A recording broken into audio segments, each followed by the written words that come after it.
nhìn chân anh ấy ha ha anh hạ cho mà anh quay anh riết đôi đời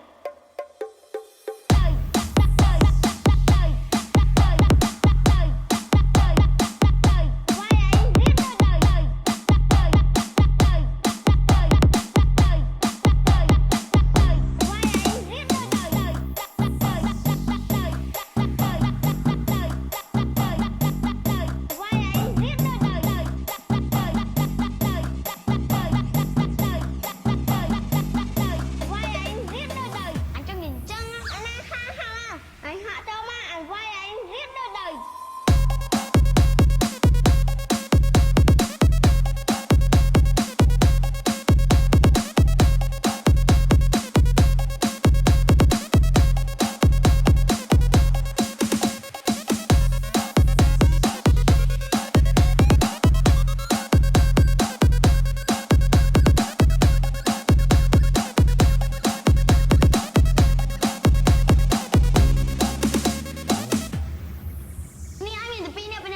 Anh cho nhìn chân anh ha ha anh hạ cho mà